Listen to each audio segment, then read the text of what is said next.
Welcome to Recovery Inspired Hope. I am so excited today. We have Brooke Emfinger here. Brooke and I just got done hanging out. We had a whole night tonight. We ate Chinese food. She did my makeup. I mean, it was amazing. We got to talk about recovery and self-worth and fellowship, and it was wonderful. And she is my special guest tonight on Recovery Inspired Hope. She is going to tell us her story about getting sober and what that was like and what happened. Yeah. Brooke, so let's talk a little bit about what it was like before you came into recovery. We're talking about when I was in active addiction? Yes. Or how I got started? Mm-hmm. Oh, I should have known I was going to be an addict when I got addicted to Afrin when I was 12. Should have stopped then, but I didn't. I had a really kind of a rocky childhood. I got put in boarding school at a young age. And I remember the first night I ever tried methamphetamines, and I was like, this is it. This is where it's at. And that was when I was 18 years old, and it was a short stint. It was only about 9 months. And then I was, clean for a long time. And then, I had surgery and pain pills. That was the second part of it. So what was your surgery? It was actually my wisdom teeth. Okay, and they gave you pain pills. Yeah, and they lost a gauze in my mouth, and they kept writing scripts. Oh, my goodness. Yeah. So off to the races we went, and And it's crazy how something so simple, I've been talking about this a lot in my videos, is, you get a prescription for something. This is legit. Mm-hmm. A doctor gave this to me. So I should be able to take it, right? And not have problems. And then, bam. Yeah. And when I was, married with 2 kids and had a job, and my life went downhill so fast, it would make your head spin. And you get into active addiction, and then you don't have kids, and then you don't have, you've burned bridges with all the relationships that you had. Thank God I had a mother that stuck by my side through thick and thin.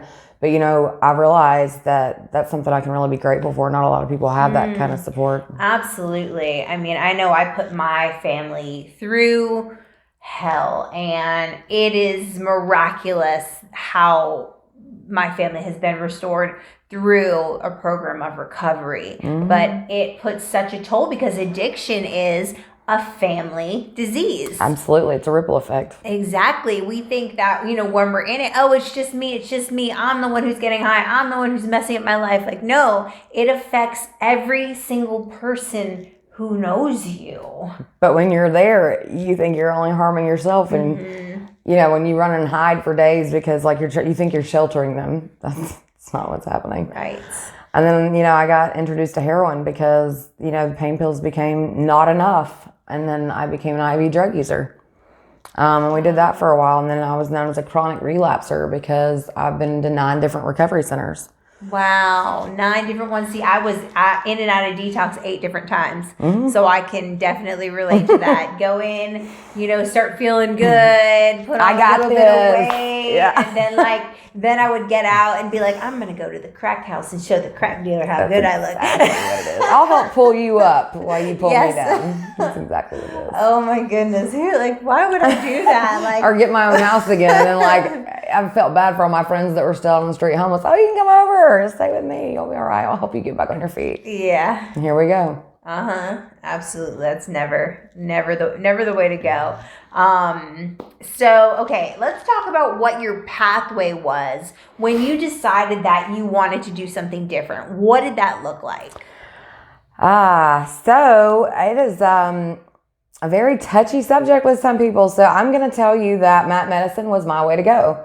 Awesome. I tried Vivitrol. That did not work for me. And then I got on Suboxone, and I had a recovery coach, and I did it doctor supervised.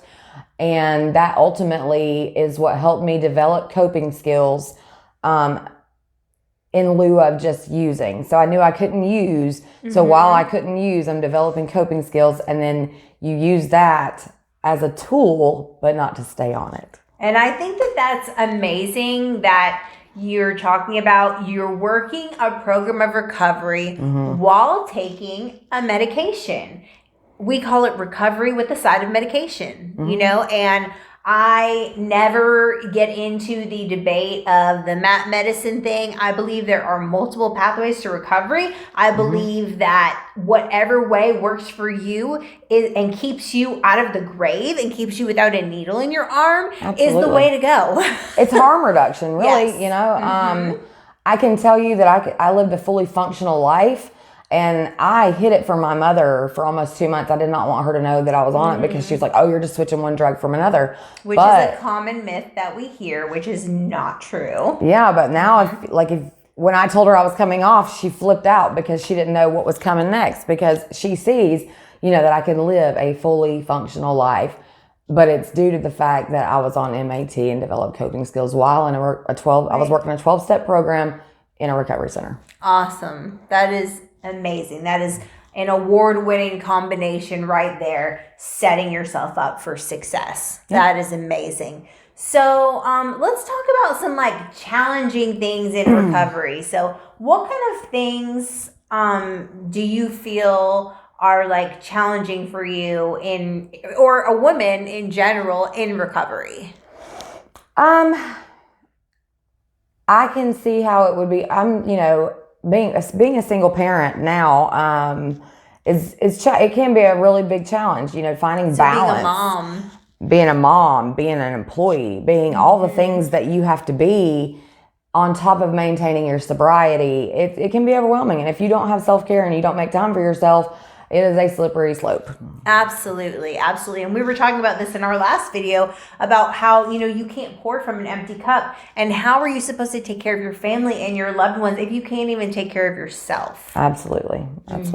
So that's great. And we were talking about different ways that we take care of ourselves. Brooke came and got a massage. You know, we were talking about, you know, doing makeup and also exercising and working out and whatever it looks like. For me, I like to go running in the morning. It's like my time with like it's for me, and I spend time with my higher power, and just like it sets me up for success for my day. And finding those things, because recovery is not a cookie cutter way of life. It's very trial and error.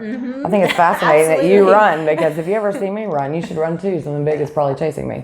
That's what I used to say. I used to say that too. I'm telling you, I used to say it too. You know, daily meditation is always good too. I do 2 different devotionals. I am a believer in Jesus Christ. So, you know, church is a part of my self-care, and you can tell when I don't go for a while because it shows.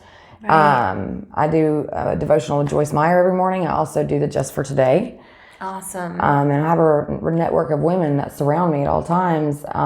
When it gets, you know, when I feel like I'm on that slippery slope where it could go both ways. Right. And I feel like the biggest thing, I was talking to someone else earlier today about this, is knowing your intuition, right? Like knowing where you're at, being able to be self-aware, and having people in your network who will call you out for you know, if you think you're somewhere and you're not, right? If you think that you're really spiritual and you just cussed out the lady at the drive-thru, they're like, hey, what's going on? I'm doing great. I'm fine. You know, that's our famous word. I'm fine. That's it. I've been insecure, neurotic, and emotional. Yes, absolutely. So definitely, like, I mean, being able to have the intuitive notion to know, like, okay, this is what I'm needing. I'm needing to go to church, or I'm needing to go to a meeting, or I'm needing to hang out with some girlfriends, or, you know, I'm needing to take a nap, or, you know, I'm needing to go exercise. It is the self-awareness. And like, as cliche, I used to hate, like they would say in all the centers, like halt, hungry, angry, lonely, tired. But that is my meter that I go on today. Am I this? Am I this? What do I need to do? You know, and nap time is a big thing. Like usually I can get out of the funk that I'm in if I can just go to sleep. Yeah, that's how Adam is too. He loves to take naps. Adam loves naps. We call him #NapNation. That is his answer for everything. And it works for him, but that's his pathway. For me, I go for a run. If I get angry, I go for a run. If I'm frustrated, I go for a run. You know, so that is what resets me. So it's like figuring out what works for me. You know, ice cream works. Ice cream. Ice cream and running. Love ice cream. That's why I run, because I love ice cream. You gotta You'll do see me on the something. stair stepper.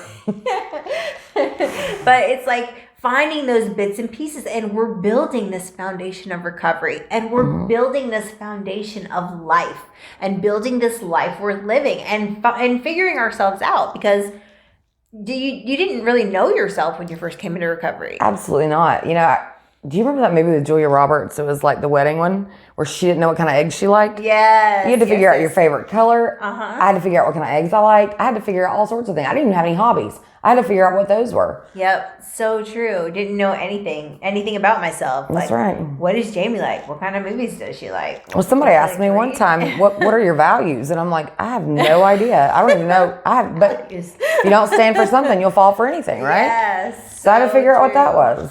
Oh my goodness. I can't imagine, even today, I think if someone asked me what my values were, I might stop. Don't put me on the spot. I have to think about it. I'll process it. Right, exactly. But it's so true. Like, and then figuring out, you know what I mean, like what that pathway is, putting it to your recovery. Like for me, mine is service work, like being of service, like what I do with this show, what I do when I do massage in the community, you know what I mean? Like all these things when I show up, when I speak somewhere, it's about like being of service. Am I, you know, recovery coaching, helping people, you know, what am I doing to be of service? Like that is my pathway, and that is what keeps me sober. But it goes, I went through seasons, right? So like in the beginning of my recovery, my very early recovery, I have 6.5 years sober now. But in my that's a big deal. My very early recovery, it was meetings. It was all meetings all the time. It was a lot of meetings, many meetings a day, you know, and then it went to kind of like step work and like working on step work. And then it went to like sponsorship, and I was sponsoring a lot of women. And that is what really kept me sober, you know, which is another kind of service, you know, but like, today, you know, it's like my recovery and everything has evolved. I'm not telling anybody how to do recovery. I am not your sponsor. I am not your AA or NA 12-step. Like nothing. Advisor. I am nothing. Okay. I'm just saying what worked for me personally. Right.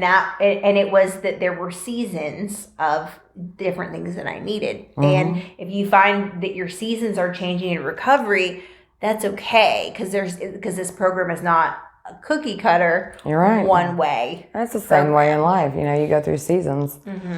So I think everything is it's a growing and learning curve for everybody to figure out who you are now. You know, if you use for 15 years, you probably still have the mindset of when you stopped using. Right.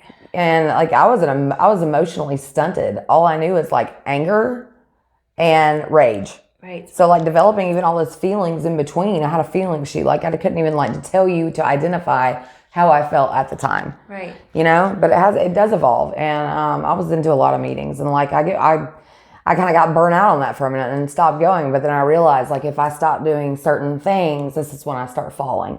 So it is that self-awareness, going back to that, you know, but also knowing that you can, I have grown so much in the past 6 months, than I have in the 9 years that I've been trying to pull recovery, you know? Yeah. Just because, I mean, there's been a lot of ups and downs, but learning that you can do it no matter what is the big thing. Absolutely. And just keep getting up and keep going and knowing what you need. If you need to cry. Absolutely. It's okay. If you need to, you know, be sad and have a day where you lay in bed and eat Ben & Jerry's and binge watch something, like, do it. Absolutely. Do that. Yeah, I mean, and being able to talk to people, like, I've never been able to do that. I've never been one to ask for help. Like, I will sit here and hold it all in until the point where it's like a ticking time bomb. I have learned to ask for help when I need it, you know, and most of the time when I don't need it, but I just need somebody to vent to. And that's really what this is about. It's like being there and being able to like be a crying shoulder for somebody else. Because I had a lot of people in this, in my network that just kind of like wrap their arms around me, you know, and something bad happens. And that's what it's all about though, you know, is being able to give back. Absolutely. Absolutely. Well, thank you so much. Thank you for coming and talking, and make sure you subscribe to JamieTall on YouTube. We will see you next